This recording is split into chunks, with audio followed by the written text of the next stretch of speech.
ಬಿಜೆಪಿನ ಮಾತುಕತೆ ಎಲ್ಲ ಬಾಗಿಲನ್ನು ಮುಚ್ಚಬಾರದು ಅಂತ ರೀ ಅವರೆಲ್ಲ ಪಾಕಿಸ್ತಾನಿ ಏಜೆಂಟ್ ರೀ.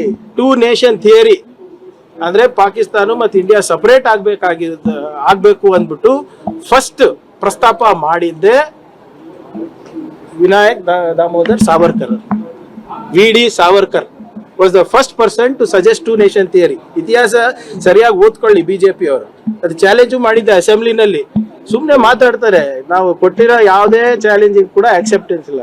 Savarkar was the first to suggest 2 nation theory. ಆಮೇಲೆ ಈ ಸಾವರ್ಕರ್ ಅವರೆಲ್ಲ ಬ್ರಿಟಿಷ್ ಏಜೆಂಟ್ ಇದ್ರಲ್ರಿ.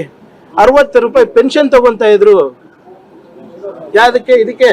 ಸೊ ಇವರೆಲ್ಲ RSS ಇಲ್ಲ ಏನಿದ್ದಾರೆ ಇವರೆಲ್ಲರೂ ಕೂಡ ಬಿಜೆಪಿ ಏಜೆಂಟ್ಗಳು. ನಾವು ಪಾಕಿಸ್ತಾನ ಜೊತೆ ಮಾತುಕತೆ ಮಾಡಬಾರ್ದು, ಕ್ರಿಕೆಟ್ ಆಡಬಾರ್ದು, ಅದು ಮಾಡಬಾರ್ದು ಅಂತ ಹೇಳ್ತೀವಲ್ಲ, ಅವ್ರು ಯಾಕೆ ಒಪ್ತಾ ಇದ್ದಾರೆ?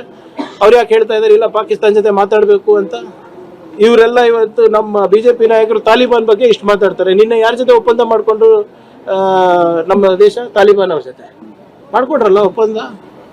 ಇವೆಲ್ಲ ಪ್ರಶ್ನೆಗಳು ದಯವಿಟ್ಟು ನಿಮ್ಮ RSS ಅವ್ರಿಗೆ ಕೇಳಿ ಅಥವಾ ಬಿಜೆಪಿ ಅವ್ರಿಗೆ ಕೇಳಿ. ಈ ಸಂಪ್ರದಾಯ ಏನಿದೆ ಅಲ್ಲ, ಉತ್ತರ ಕೊಡ್ಲಾರ್ದು ಹೇಡಿಗಳ ತರ ಓಡೋಗೋದು, ಇವೆಲ್ಲಾನು RSS ಸಂಸ್ಕೃತಿ. ಆ ಸಂಸ್ಕೃತಿಯಿಂದಾನೇ ಮೋದಿ ಅವರು ಬಂದಿರೋದು. ಅದಕ್ಕೇನು ಪಾರ್ಲಿಮೆಂಟ್ ನಲ್ಲೂ ಉತ್ತರ ಇಲ್ಲ, ಮತ್ತೆ ನಿಮ್ಮ ಒಂದು ಪ್ರೆಸ್ ಕಾನ್ಫರೆನ್ಸ್ ಅಲ್ಲೂ ಉತ್ತರ ಇಲ್ಲ. ಅವರು ಏನಿದೆ ಸನಾತನ ಧರ್ಮವನ್ನು ನಿರ್ಮೂಲನೆ ಮಾಡಬೇಕು ಅಂತ ಯಾವ ಕಾಂಟೆಕ್ಸ್ಟ್ ಅಲ್ಲಿ ಹೇಳಿದಾರೆ ಗೊತ್ತಿಲ್ಲ. ನೋಡಿಯಪ್ಪ, ಇವೆಲ್ಲ ಧರ್ಮ ಅವೆಲ್ಲ 3000 ವರ್ಷದಿಂದ ಉಳ್ಕೊಂಡು ಬಂದಿರೋದು. ಅದು RSS ಅವರು ಅವಶ್ಯಕತೆ ಇಲ್ಲ, ನಾನು ಅವಶ್ಯಕತೆ ಇಲ್ಲ. ಅದೆಲ್ಲ ಆಚರಣೆ ಏನಿದೆ ಅವರವರ